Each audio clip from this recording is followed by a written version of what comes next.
propinas, fraudes, desvios de dinheiro público, Caixa 2 em campanhas eleitorais, doações ilegais, crimes graves, mas cada vez mais comuns e que deixam o brasileiro desacreditado. Não, eu não acredito mais em políticos. Você acredita que a corrupção tem origem em algum lugar, a ser só na política ou em tudo que é lugar? Eu acho que, na verdade, isso tá dentro do brasileiro, está implícito, né? Eu acho que muito por falta de educação. Se a gente tivesse uma educação um pouco mais, eu não sei, mais desenvolvida, provavelmente a gente não teria o reflexo que é a sociedade hoje em dia. Outros, apesar de tudo, ainda mantêm a esperança. O que você acha da corrupção que a gente está vendo hoje? Você acha que a gente tem condições de um dia conseguir acabar com isso? Eu creio que sim. A gente tem que acreditar no ser humano ainda, né? Que a corrupção tem fim no Brasil? Olha, a gente tem que ter esperança que sim. E você acredita que existe algum político honesto ainda? Eu espero que sim.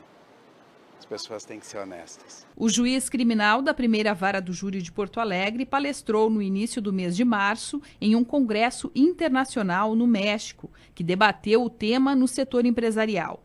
Nas últimas semanas, além dos escândalos da Lava Jato, o Brasil perdeu importadores importantes em razão das fraudes que foram reveladas pela Polícia Federal na indústria da carne. De acordo com o magistrado, mecanismos que podem frear esses desvios foram debatidos no Congresso. Por intermédio dos seus associados, dos seus funcionários, dos seus gerentes e dos seus diretores. Ou seja, nessa relação, por assim dizer, bilateral que a corrupção revela, empresas e estados, o foco do Congresso era a atuação empresarial. E há muita coisa em termos de compliance apresentando-se no mundo, empresas que se destinam a atuar na fiscalização de outras, o caso chamado Compliance Officer, que se dá quando um funcionário ou alguém do quadro externo da empresa tem a incumbência de verificar se a empresa adota boas práticas empresariais e não campeia para atividades ilícitas, enfim, há diversos mecanismos que vêm se apresentando. Para o juiz, a preocupação com a corrupção é mundial, embora nos países subdesenvolvidos o problema seja mais expressivo.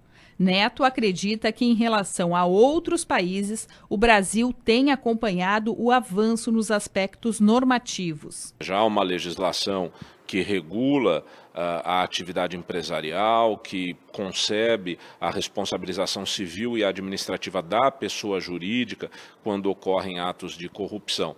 O problema, no nosso caso, ao contrário do que em outras sociedades se pode verificar, é que a implantação dessas normas, quer dizer, essa tradução do plano normativo para uma espécie de fiscalização efetiva no mundo da vida, ainda não aconteceu entre nós. Este professor de Direito Constitucional da Pontifícia Universidade Católica do Rio Grande do Sul acredita que o país está vivendo um processo de evolução em que ferramentas institucionais e tecnológicas têm ajudado a revelar as fraudes. O nosso atual cenário ele causa um pouco de angústia às pessoas porque, do ponto de vista assim, institucional, histórico, o Brasil ele é uma democracia recente.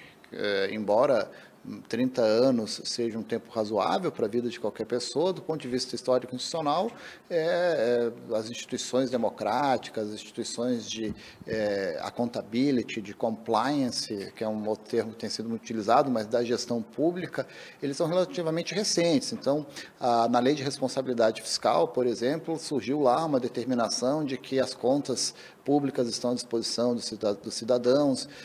Mais recentemente, nós temos a Lei de Acesso à Informação, que é um importante instrumento que está sendo implementado. Mas onde está a raiz da corrupção? Onde ela nasce? A corrupção passiva e ativa, isso também vai da sociedade civil, das suas organizações não governamentais, de processos de educação, de tomada de consciência. Então, eu tenho algumas ONGs que fazem campanhas do tipo furar a fila, né?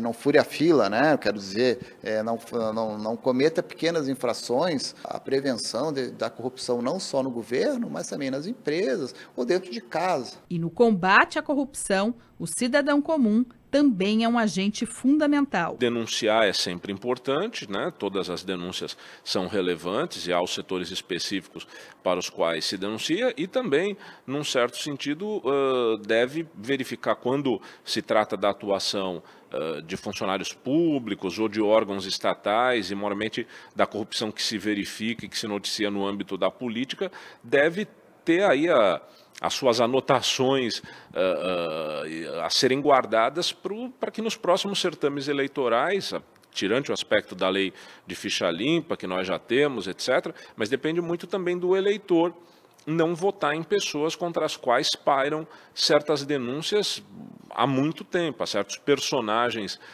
no Brasil que são de conhecimento geral, que apesar de notícias sempre terríveis, acabam se elegendo e se reelegendo.